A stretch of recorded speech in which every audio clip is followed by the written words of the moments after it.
আসসালামু আলাইকুম, কেমন আছেন আপনারা? আশা করি ভালো আছেন। আলহামদুলিল্লাহ আমরা ভালো আছি। এই যে নতুন ভিডিও নিয়ে চলে আসলাম। রান্নাঘর থেকে স্টার্ট করছি। রান্না করছি এটা মাছ রান্না করব। মাছ দিয়ে সজনে ডাঁটা দিয়ে আর কি বলে আলু দিয়ে মাছ রান্না করব।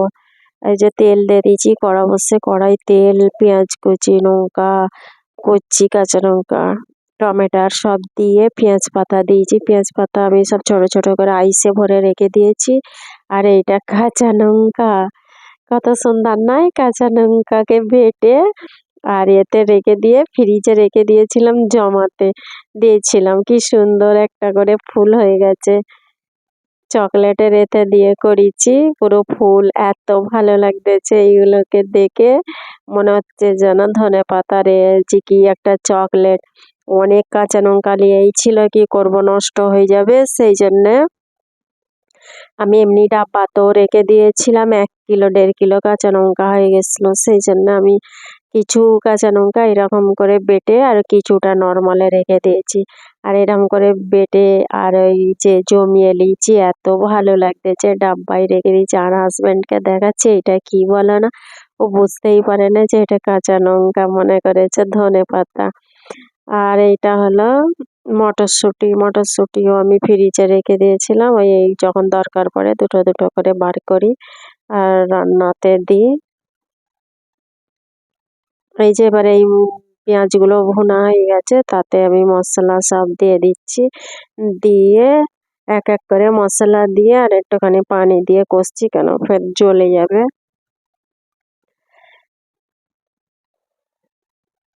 এই যে আলুগুলোকে পানিতে ধুয়ে পানিতে ভিজিয়ে রেখে দিয়েছিলাম। আলু আর মটরশুঁটি যে ফ্রিজে ছিল সেইগুলোকে আমি ধুয়ে ফ্রিজেই রাখি, আবার ফের তাকে ফের নিয়ে আবার পানি দিয়ে ধুয়ে নিই, কেন আমাকে ফ্রিজে বরফ হওয়া জিনিসগুলো ভালো লাগে না। সেই জন্য আমি ফের পানিতে ভিজিয়ে নিয়ে ধুয়ে নিই একবার করে। তারপরে আলুগুলো দিয়ে ওতে ভালো করে কষে নিচ্ছি। আর মটরশুঁটি আমি সিদ্ধ করেই ফের ঠান্ডা পানি দিয়ে ধুয়ে পানি ঝরিয়ে তারপরে আমি ডাব্বায় রেখে দিই ওজন করে। আর এই ডাঁটাগুলো দিয়ে দিচ্ছি এর সঙ্গে, দিয়ে ভালো করে কষে নেব। আলুগুলো 2-1 বার মশলায় কষে নিয়েছি, তারপরে ডাঁটাগুলো দিচ্ছি।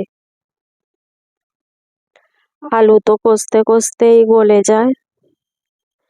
আর এইখানে চিকেনকে আমি করে মশলা মেখে রেখে দিয়েছি, ওইখানে মাছ ভাজা আছে, ভেজে রেখে দিয়েছি।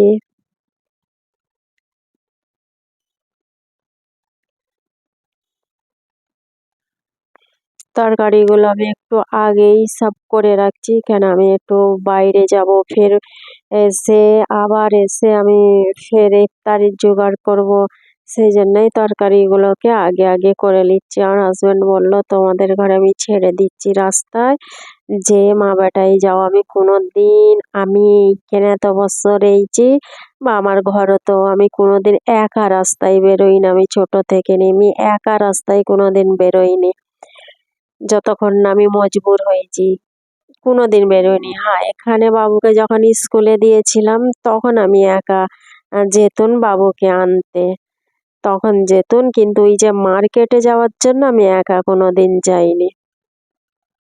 আজকে আমি জিন্দেগির প্রথমবার যাব। তবে একা নয়, আমার হাজব্যান্ড ছেড়ে দিয়ে এসছে গাড়ি করে, আমাদের দুজনকে বলেছে মা বেটাই যা, মলে দিয়ে দিচ্ছি, তোমরা যা ইচ্ছা যেগুলো কিনার মন চাই তোমরা কিনে নিবে, তারপরে আমার কাজ হয়ে গেলে আমাকে ফোন দেবে, আমি এসে ফের নিয়ে যাব। আমরা কিনে কেটে বলো মলেতেই থাকবে বসে, নেই তো বাইরে এসে বেরিয়ে আসবে বাইরে, তখন আমি নিয়ে চলে আসবো। আমার কাজ হয়ে গেলে আমি এসে যাব, না হয় আমাকে ফোন দিয়ে দেবে তোমাদের হয়ে গেলে বলে। তারপর আমরা এই যে গেছুন। এখন আমি রান্না করছি, এই জন্য একটু আগে থাকতেই করে নিচ্ছি, কেন ফের রান্না করব, এসে ফের ইফতার করব, একা মানুষ অনেক ঝামেলায় পড়ে যাব, হবে না।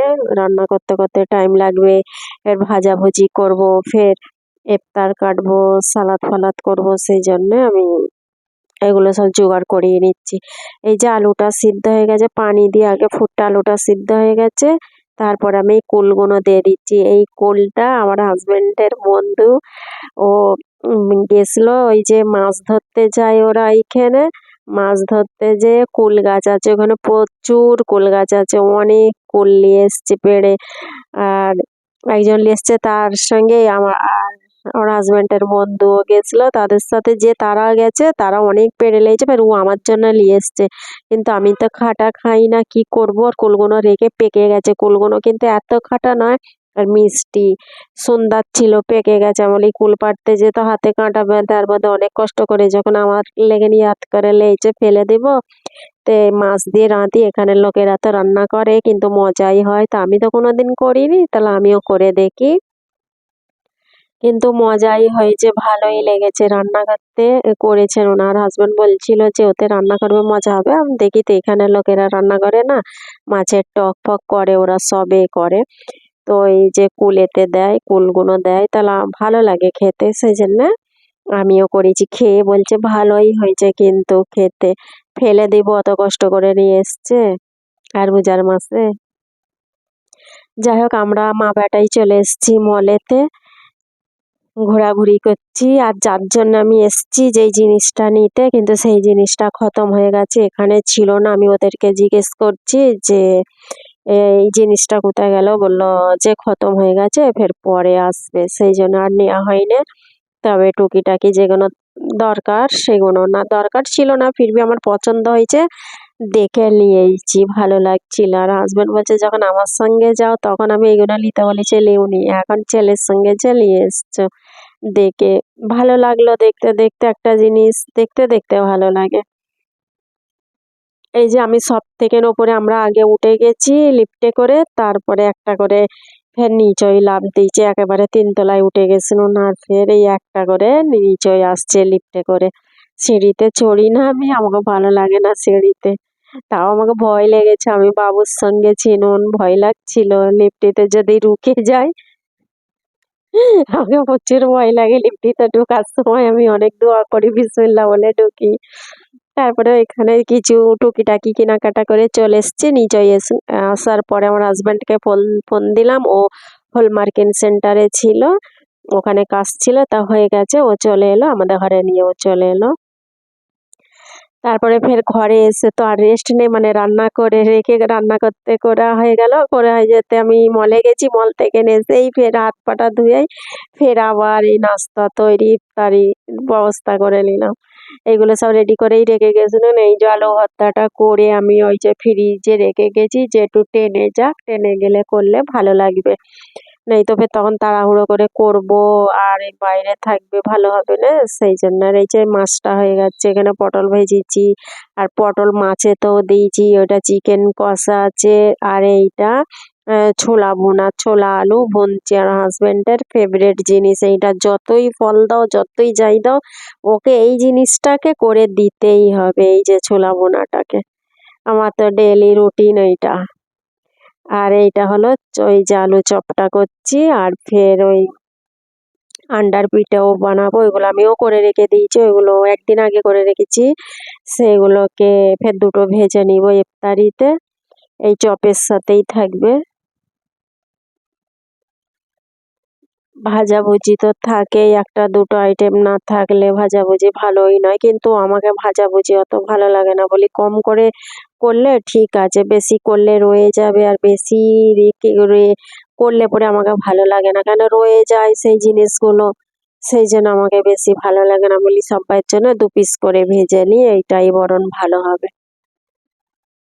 এই যে কত সুন্দর ফুলেছে, আর মচমচেও হয়েছে, হেভি টেস্টও হয়েছে, পুরো বাজারের কিনার। এই যে আমি এরকম করে পিঠাগুলো বানিয়ে রেখে দিই, অল্প অল্প করে ভাজি খাবার টাইমে, আধ ভাজা করে আমি রেখে দিই, ঠান্ডা করে ডাব্বায় ভরে ফ্রিজে রেখে দিলে নরমালে এখন কিছুদিন থাকে।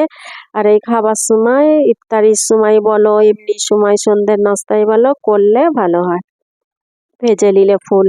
এই যে গ্লুকোজটা গুলে দেবো, আর এইখানে ইফতারি, এই সালাদ, কাঁচা ছোলার, আর এই ভাজি, আর এটা হলো ছোলা ভুনা, আর এটা হলো ফল। এই থালটাকে আমি সেদিনে এই যে মলে গেলো না, এই মল থেকে এই থালটা কিনে এনেছে আর ইফতারি সেজিয়েছি।